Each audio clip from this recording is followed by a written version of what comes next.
afternoon, good morning. I don't know how you want to phrase it, but we are here with an Around the Ropes YouTube exclusive. As always, I'm joined with Carl. Carl, how you doing tonight, buddy? Doing great. Can't wait for this interview. Yes, this is an interview that was one of the names I've been wanting to get on the show for the longest time. Now, guys, the guest we have on today, you may remember him from WWE as part of the Spirit Squad, but he also had some time in OVW, Ring of Honor, and other various promotions. He's right now the head trainer at NYWC right here on Long Island. You know him, you love him, the man, the myth, the legend himself, Mr. Mike Mondo. Mike, how you doing? How you doing, guys? Thanks for having me on the show. I really appreciate it. This is really cool. It's our pleasure. It's our pleasure. But let's get right into it. Now, I know you have a very storied history in pro wrestling, obviously with your time in WWE, but what got you into pro wrestling? Was there a specific match or like a specific moment? I mean, basically, I remember watching wrestling since I was 4 years old. You know, it's always been an interest of mine, which became a passion.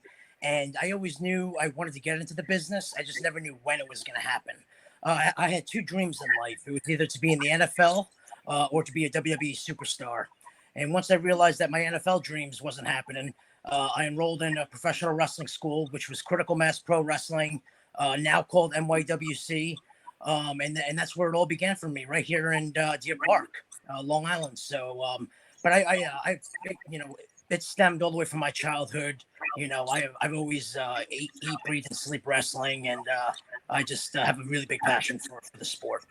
So, growing up, were you more a WWE fan or WCW fan?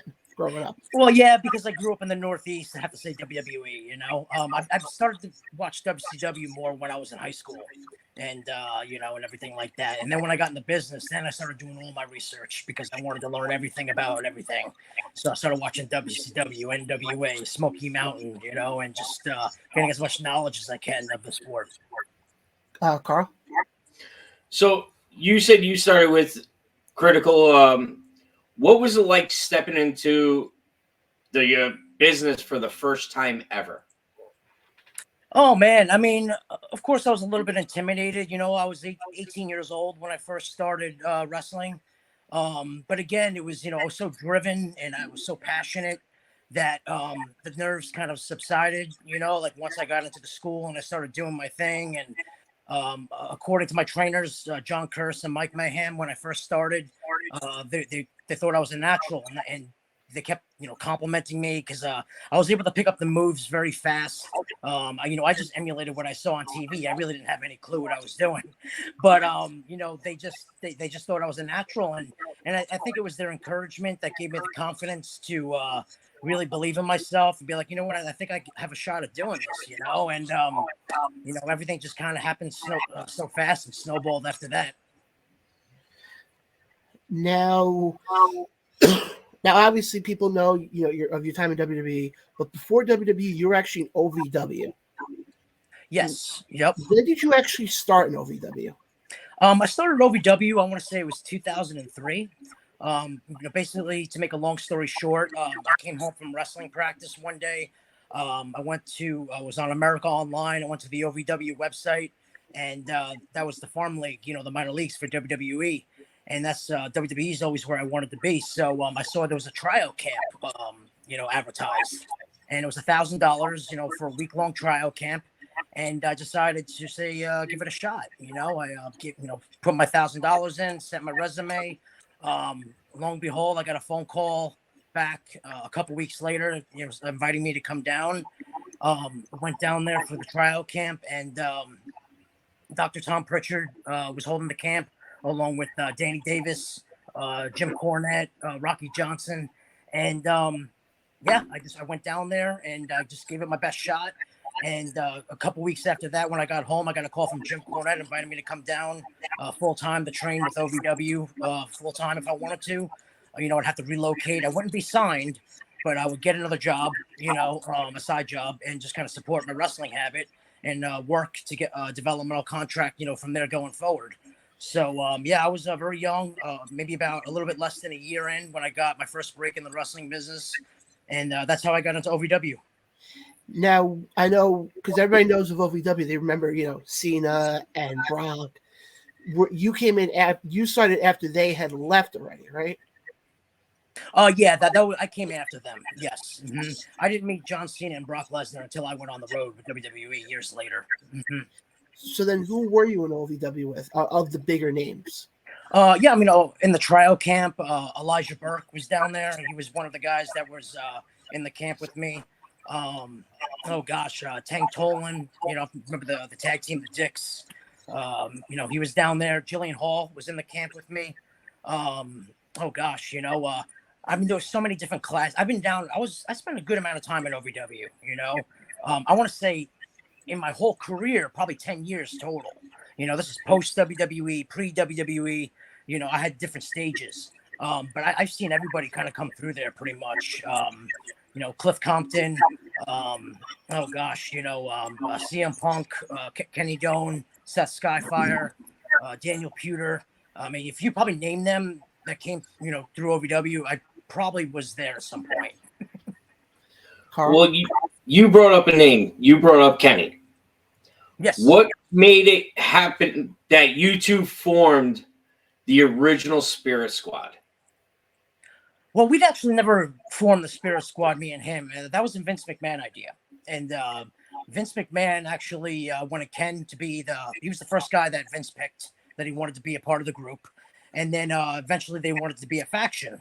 So originally it was supposed to be Ken Doane, who else? Elijah Burke, Mitch, and Dolph Ziggler, Nikki, at the time.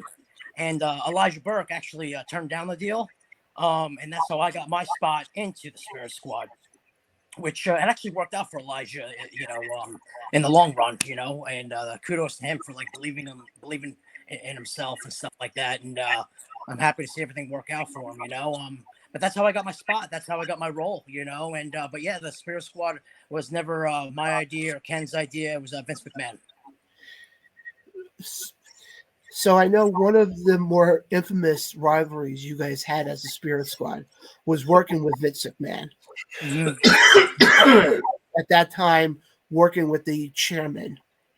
Yes. What was the question? How was it work? How was it to work with the chairman? Yeah. Oh man, it was really cool. I learned a lot from Vince. I just kind of kept my mouth shut and just kept my eyes and ears open. It was strictly business, obviously. We weren't playing grab ass with him or anything like that. But I learned a lot through promo, character development.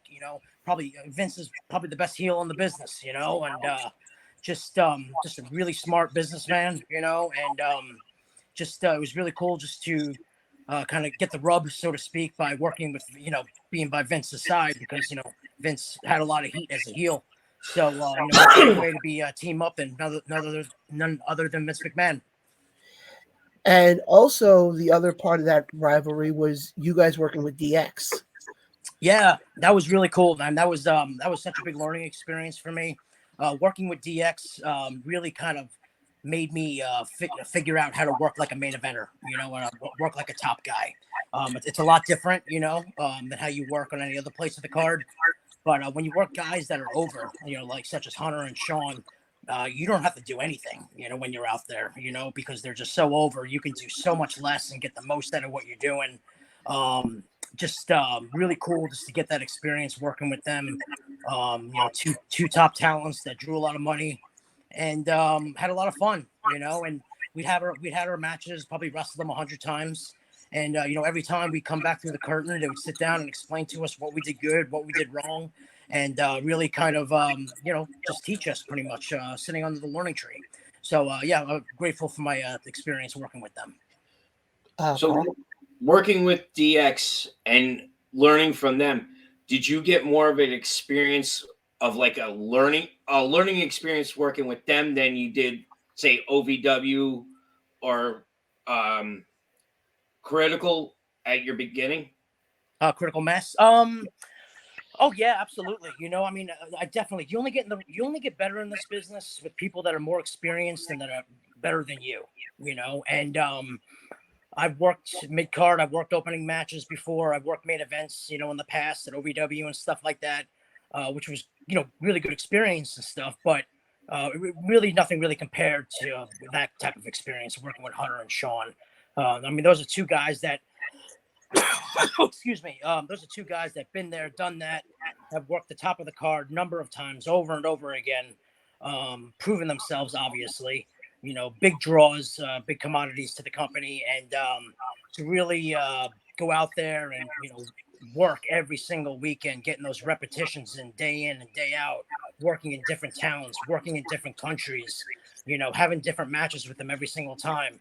Really, really was a big eye opener for me, and I knew that was an opportunity that wouldn't come to many people, and I was going to take advantage of it, and I was going to be a sponge and absorb as much information as I can, and ask questions after the matches, and just be a student of the game, and that's exactly what I did. So yeah, definitely. And when you're working in arenas with thousands and thousands of people, it's you can't emulate that. It's different than working in a gymnasium or an armory. You know what I mean? I mean, this is Madison Square Garden. 10,000 people. Roaring. It's really cool, really good experience. But yeah, it was a lot of fun. I was going to ask you, there's one particular match that I enjoy watching the most between the two of you guys, and that was the elimination one. Yes. It was I think a Saturday main event night. Saturday night main event. Yep. Mm-hmm. Yep. How did that come about? Interesting. Well, it was an elimination match, and so man, that's a good question. It's so long ago now. I don't remember the build-up, honestly, how that came about. I know that was a different type of match that I don't think has been done before. I don't remember anyone getting thrown in a cage after they were eliminated. So I think that was the first. Yeah, man, it was just really, just one of those matches that was just a lot of fun to be a part of, and everything like that. And yeah, I definitely have fond memories of that. But yeah, I don't remember the build up. If I have to be honest, I know we've been working them for quite a while at that point. And we did a steel cage match with Shawn. We did a 5-on-1 match with Shawn. We did 2-on-5 with Hunter and Shawn. I mean, we did all kinds of different matches. So why not a whatever you want to call it, a cell, match or whatever. I know you watch the YouTube and you hear JR always going, "Oh, Mikey, I can't stop saying Mikey." I'm like, oh God. Yeah, I kind of can get on people's nerves after a while. But then the other infamous moment that you guys had with DX was the night that Shawn Michaels returned. The return? The return night, yeah. Yes. I mean, I know we took him out with a knee injury at one point, and then he was out for 2 or 3 weeks. Is the return after that what you're referring about? Yeah, the one where you hear his music and you don't see him coming out right away. And I don't remember which one of the Spirit Squad it was that you just see get launched from backstage. Oh yes, that was when DX reunited. Oh, yes. Yeah. Oh man, that was actually one of the biggest pops that I've ever heard. Because I remember when I remember that moment, and Shawn came running down to make the save on Hunter, and then they did the high fives, and then we all fed in and bump and feed, out you go, and then I remember being on the floor. And when they got in each other's faces and they were grinding heads, and then they finally, did the whole freaking high five, the place just came unglued. And I was just like, wow, my ears are freaking burning right now. It was pretty cool. Yeah. But talking about working with DX, obviously in WWE, you do a lot of traveling. Mm-hmm.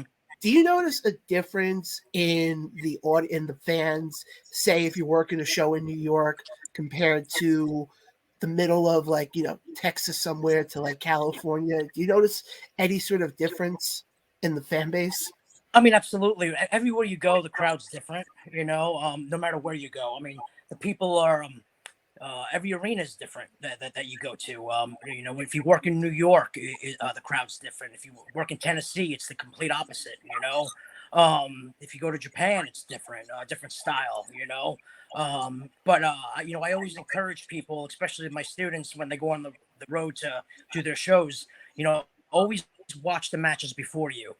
Pay attention to not only what's going on inside the ring as far as what people do, so you don't go out there and repeat the same thing, but pay attention to the audience, see what they're biting on, see what they're, because like you said, every crowd's different. Sometimes they want to see wrestling, sometimes they want to see violence, sometimes they want comedy. But it's up to you to kind of figure that out and then cater to to their wants and needs. So, but yeah, every experience was different. Mm-hmm. Now, what in your opinion, what was the toughest crowd to work in front of? Toughest crowd. That's a good question. I mean, Connecticut was always a little tough. No, not really. I mean, I don't have an answer for that. I don't really know. Again, it was like one of those situations. We were always in a position where we had heat, because of what we were doing on TV. And then we were wrestling guys that were really over, like Flair, Roddy Piper, DX. So, when you're working guys that are that over, I mean, you can kind of do anything and the people buy it, But in the Northeast, Connecticut, New York, it was tough area, I know from my experience with being in Ring of Honor, I found that to be a lot more tough, I love Baltimore, I love working everywhere, really honestly. But Texas is a lot of fun. The people really engaging there. Going to Japan, very respectful. Gosh, I go back to my hotel room and there'd be 10 or 15 gifts by my freaking hotel door, which I don't even know how they knew that was my room. But it's crazy. But very, very cool. Great hospitality there. It just depended where we were at. Carl? So, what would you say is your favorite stadium to work in? My favorite arena to work in? I gotta say Madison Square Garden, I guess, right? I mean, that's the mecca. They say you made it once you work there. I know from my experience, I got to wrestle Roddy Piper and the Highlanders. The Highlanders being two of my good friends to this day.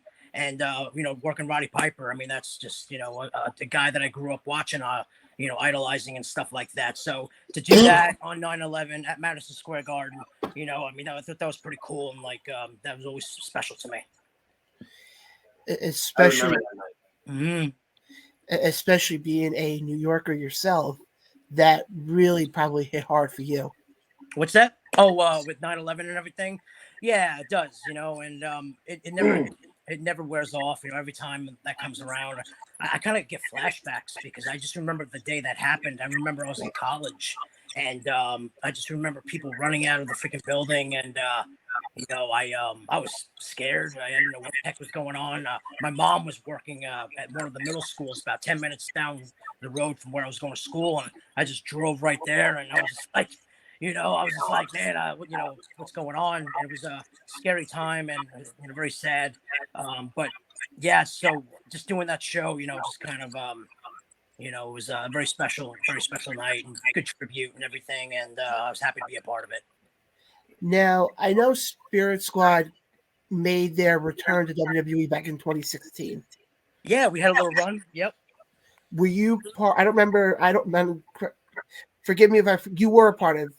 Yes, it was. Right? Yeah, me and Kenny. Yep, we did a 2-man deal. So what was that like coming back after being gone for the amount of years you guys were gone? It was awesome, and it came out of nowhere. I remember I was at a baby shower, and all of a sudden I get a text from Dolph Ziggler, and he's like, "Kayfabe, the office is gonna call you to come to TV this week," and I'm just like, "What?" Okay, Before you know it, I get an email from Mark Carano, seeing if I'm interested in coming to TV. He laid out the groundwork. It was only supposed to be a one-off, and that was just going to be it. But we turned that one-off into about, a few shows, maybe about a month and a half. And, we just, again, me and Kenny were over-prepared. I love tagging with Kenny, a good friend of mine, probably one of my favorite tag partners that I got to tag with. If I have to name anybody, we just have that chemistry. We can go out there and call it on the fly. We don't have to think. I look at him, he looks at me. We know where we're going. So now we were just being brought up, and it was just like, all right, let's rock and roll. Let's do this, And we made a great first impression. We turned the one off into going to the pay-per-view. We had a moment and a false finish with the pay-per-view with No Mercy with Dolph and Miz. That got a great reaction. Vince told us to come back again the week after that. Now we're doing something with Rhino and Heath Slater for the tag belts, and we're not on contract at this, and it's kind of crazy. And they told us they were going to hire us again, and the contracts were coming, but I don't know if they're still coming or not. I'm still waiting. Yeah. But Carl, what was it like working with Nikki, the Miz? So you worked with Nikki for that show, and then you had where you basically costed him the match with the Miz. What was it like tagging with the Miz? Oh, the Miz is great. The Miz is awesome. In fact, the Miz is along with MJF. I think the Miz is probably one of the only heels in the business these days. He's just so good at just generating heat, and just getting that crowd to freaking be on him like white on rice. And his promos are just on point, I mean, everything you say, he believes, and you believe it, and to kind of be teamed up with the Miz was just really cool. And we have history. Like the Miz was in OVW again. It's the Miz. He's in OVW too, and we crossed paths. We worked together quite a bit in OVW, so we knew each other. And it was really easy. The Miz made it a piece of cake, walk in the park, because he just naturally had that heat. So we were just kind of piggybacked off it. but I mean, you go back to that whole feud that Dolph had with the Miz. I think if I remember correctly, that was over the IC title. For the IC title, yes. Mm-hmm. And by the way, that IC title, the one that they had the feud over, is the IC title that I like. The white. Oh yeah, that's my favorite one too. Yeah, when I grew up, I wanted to be IC champion with that belt. That's the one belt I told. Yep. That's the one belt I told anybody. I don't own any WWE belts, but that's the one belt I would love to get my hands on. Yeah, it's great. You should get the replica. They sell them now. I mean, it's a beautiful belt. That one in the Winged Eagle WWF title. Oh, I remember that one. Yeah, Hogan and Brett. Hell yeah. Yes, that was the original. Mm-hmm.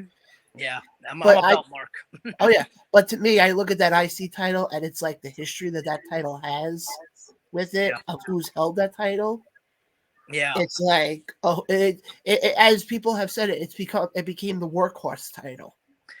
Oh yeah, absolutely. Had that reputation for a long, long time. Usually, especially in the 90s, if they put the IC belt on you, usually you were the stepping stone, the next guy to get that push for the world title. And that would happen for a lot of people. It happened with Bret Hart. Happened with a lot of other guys and stuff like that. And it is the workhorse title. And I even felt like that in 2016 when I went back up. It felt like, like they really made that title mean something, and when it changed hands, it really kind of like meant something. And I still consider it to this day the workhorse title. Yeah, for sure. Oh, Not like it is now. Mm-hmm. But now, obviously, I know you also mentioned before, and we forgot to mention this, though, you did some time with Ring of Honor. I did. Mm-hmm. What was it like working with? Because when did you work for Ring of Honor? When did I go there? Yeah. I see. I had little different like stints with Ring of Honor, but I was officially under contract with Ring of Honor in 2011 and 2012. I believe that was the years. Yeah. I had a great time in Ring of Honor. A lot of great talent there. It was a challenge for me. I'll say that. Because of everything I did, because the Spirit Squad was such a loud, obnoxious, stigma, gimmick, so to speak.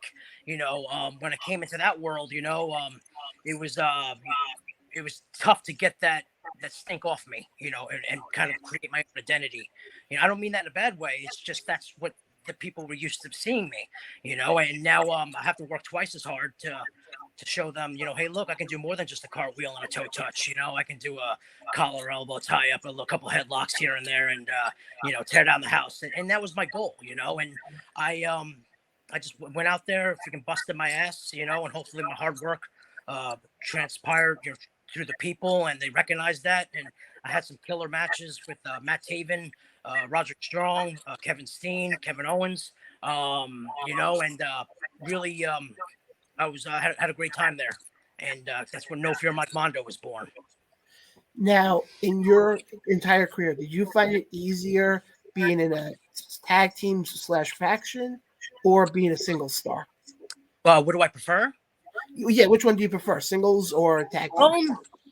It doesn't really matter to me. They're two different two different whatchamacallit, what's the word I'm looking for? Styles. Two different styles, two different gimmicks. You know what I mean? Psychology wise, I'm a fan of both. Probably the majority of my career, I would probably say I've been a tag wrestler, but I've also had quite a few runs where I was a singles guy as well. It doesn't really matter to me, as long as I'm put in a position to go out there and put on a show, make a living at it, have a job. I'm a team player. Just put me in, coach. I want to play. And we kind of go from there and take it from there. And if I become a singles guy after my tag run, that's great. I'm over prepared. I'm thanks to Rip Rogers for coaching me for all those years in OVW, as well as the many other trainers I had, such as Lance Storm, Bill DeMont, Dr. Tom Pritchard, Steve Kern, Robert Gibson. I could probably name a couple others that I was trained by, but I was blessed to have great training, so I was over prepared for any situation that they were going to put me in. Carl? So I'm going to fast forward now to the present. You are now a head trainer for the school that you started with. Yes. Yep. Mm-hmm. What's it like now being the head trainer compared to being a student of it? As opposed to being a student? Yes. What's funny is that I still learn to this day, even as a trainer. Because I'm constantly with my guys and girls.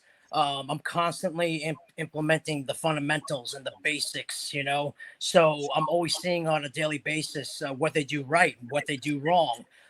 It's a constant reminder, for me, just refresh my brain. And but I love it, and I enjoy it. I have a lot of potential in my class right now, and I'm kind of curious to see, what they're going to do going forward. And I've been a coach and a trainer honestly, mostly my whole career. I was thrown in a trainer position very early at OVW when I was down there in Louisville, Kentucky. And, I was helping out the contract guys for a while, especially when I went to FCW, and Dr. Tom Pritchard put me in a position to train the newer contract guys, the fundamentals and the basics. So it's always kind of been being a trainer has always constantly been around me, and now I get to do it at NYWC. I get to take all my knowledge, all my experience, and pass it down to the next generation. And it's great, and I'm a big proponent of trying to teach them how I was taught, which, is just to call it in the ring, and kind of feel it out there and not plan everything A through Z. And, just to teach them how to work and draw money, and not just become great wrestlers, but become great workers, and that's my goal. My goal is to, when they're done with me, I want every single one of them to be able to do an hour Broadway, called on the fly. And if they can't do that, then I don't consider myself a success as a trainer. So, I hold high standards for myself. But like I said, I'm passionate and happy to be doing it. Especially because it's the business we all love. Absolutely. Mm-hmm. Yep. Now, one of the things, because I watched some previous interviews that you had done, and one of the things that you talk about that you instill in the students is the basic fundamentals as far as foot positioning, the right facial expressions. For somebody going into this industry, how crucial is your foot positioning, and how crucial is that stuff? Footwork's everything. Footwork is the most important thing in pro wrestling. Without proper footwork, you have nothing. You got to have a solid foundation, because without that solid foundation, you can't have a beautiful house. No foundation, that house crumbles. It's all about having the right and proper technique, taking the proper steps, no wasted motion, and just really being able to embrace those fundamentals and be able to do them in your sleep. With my students, I teach them how to wrestle with every body part, how to get heat on every body part, and just kind of what you were talking about with the facial expressions and the body language, and And it's the little things like that I like to teach and emphasize when I'm teaching my classes. The moves are irrelevant to me. I don't care about the moves. You're not going to impress me by doing a Hurricane Rana through a corkscrew through a table that's on fire. I don't care. You know what I mean? But can you make people feel something? It's got to come within here. It's got to come with emotion. And if you feel it, the people are going to believe it and buy it. And that's the stuff that I preach. Slowing down, doing less is more, getting the most from doing the least. Just that intensity, the facials, the stalking, the drama of it all. That's the stuff that's hard to teach, and the psychology of it and all stuff like that. So, but the moves, we can do that, and that's all fine and dandy. But just doing moves alone, that's not going to sell any tickets. You got to be able to tell a story and be able to translate and relate with the people. So basically, what you're saying is you teach emotional investment. Exactly. Yes. It's like watching a good movie. You know what I mean? When you get emotionally involved and emotionally engaged in the storyline and what's going in the movie, all of a sudden you kind of forget where you are.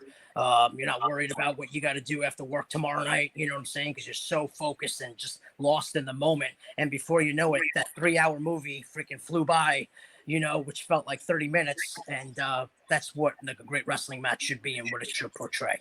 Kind of just getting lost in the moment and being able to feel something, dislike this person, cheer this person, and telling a story about that.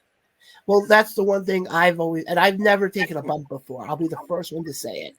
But the one thing I have preached on our regular show, and Carl can attest to this, is emotional investment. To me, if I'm a fan watching, let's say, an independent match, or I'm watching a match in WWE, are the wrestlers in the ring giving me a reason to spend 10 to 15 minutes of my time watching them do what they do? Because I've seen matches already where I will sit there and go, okay, I'm not into it. Yeah.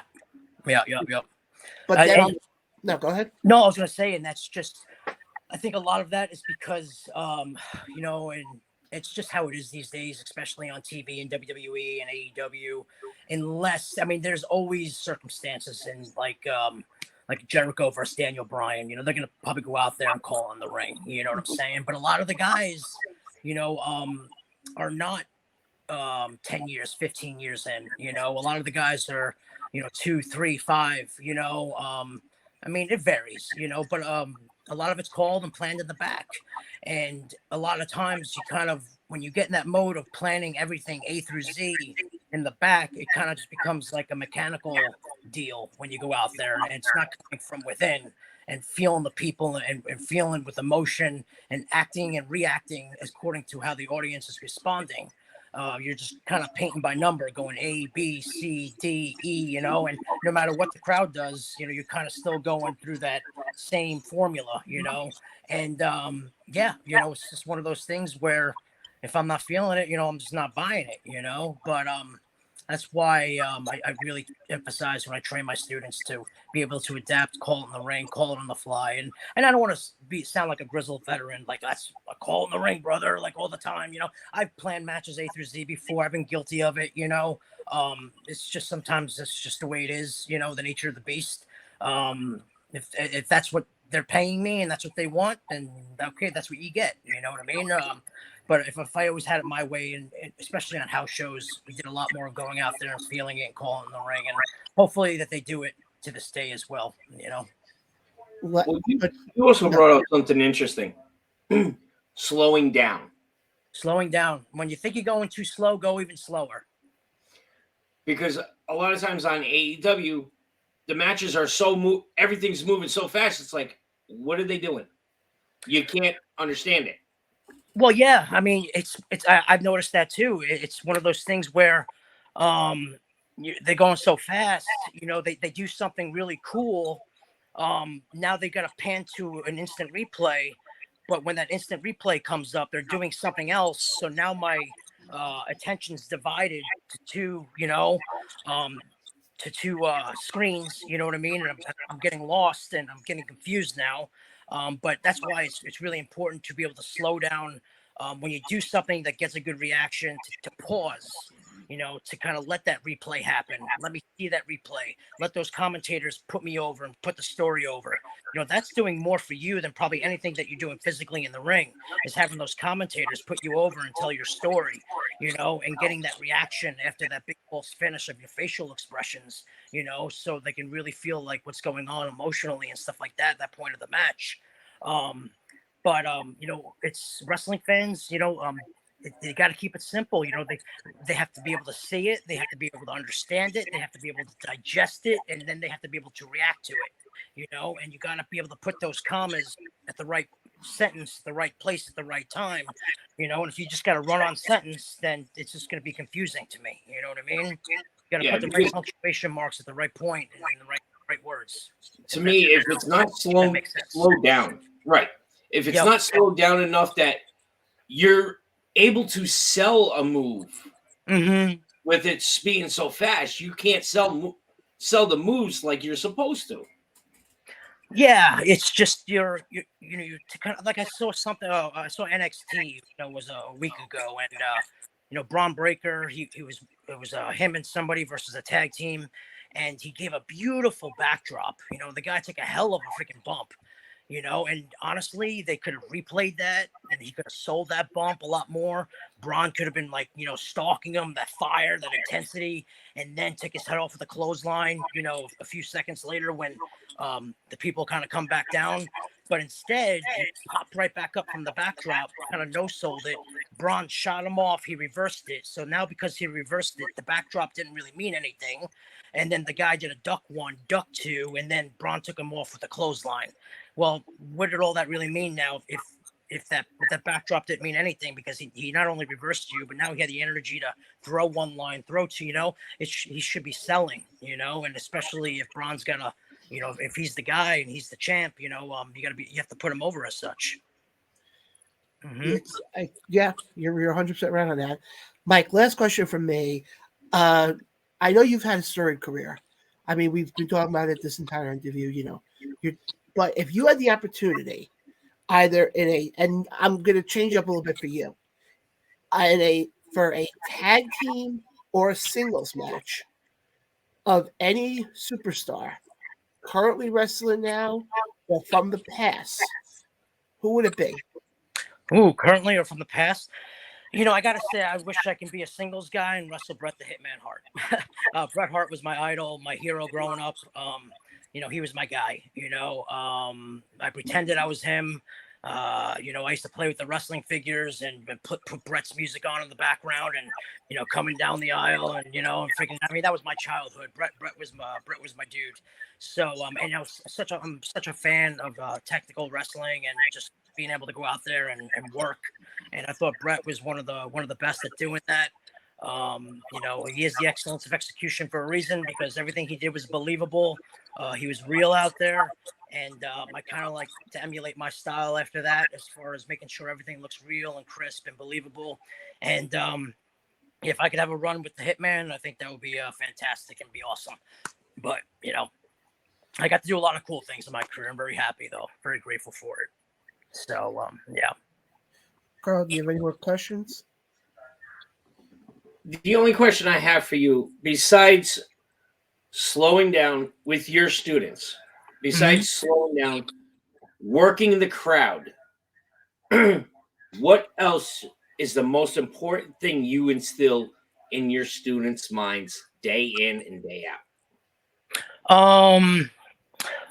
That's a good question, because there's a lot of things, but if I have to really narrow it down, to really make a point to always emphasize and go over and do like a review throughout your career, from, I don't care if 5 years down the road, 10 years down the road, don't be afraid to always review your basics and your fundamentals, and that's the footwork. That's the facial expressions, the body language, just the basics, wrestling 101, when you grab holds, make them look believable, have intent behind what you do, and be able to feel what you're doing with emotion, and work with emotion. Don't work with this, work with this, And if there's something that I always want to instill in them is to do that, because sometimes I watch TV today and I feel it's a lot. Sometimes it's just missing. Sometimes, if you're on live TV and you got a job, being on live TV with a major promotion, God, you better know your fundamentals in your sleep. At the very least. So, because like I used my analogy before, you can't have a beautiful house without a solid foundation. And you always keep that foundation strong. That's what I would recommend. To all my students going forward. Now, Mike, I appreciate having you on tonight. This Yeah. has been an honor. It's been a privilege. Yes. Yeah, my pleasure. If you don't mind, if I can plug something real quick. Go right ahead. I do match reviews. I've been doing that. Again, you only get better by getting in the ring with people that are better than you or have more experience than you. Do I have the most experience in the world? No, but I have been doing it for 20 years. I've wrestled for major promotions all around the world. So I have that experience as a coach, as a talent. So if you're out there and you're as a wrestler or a trainee and you have a match that you would like to have constructive criticism on, and I'll dissect it. I'll give you the pros, the cons, show you the little things, and really dissect that match A through Z for you. For a low cost of $20, you can email me at themikemondo@gmail.com or DM me on Twitter, themikemondo, and we can set up a one-on-one, almost like seminar, and I'll be happy to answer any questions that you may have based on the match or based on my critique.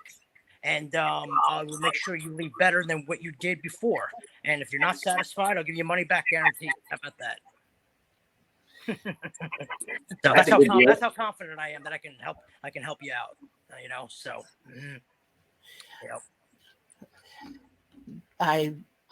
If I was an independent wrestler, I would definitely take that offer because I think that's a phenomenal offer. So anybody who's watching who is a local independent wrestler, not even local, just an independent wrestler, anybody, we'll put all of that information in the description below of this video. But again, Mike, I appreciate having you on so much. Of course. The door is always open for you to come back on. Appreciate that.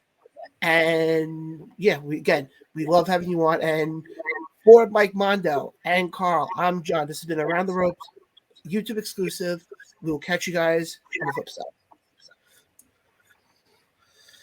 Good stuff.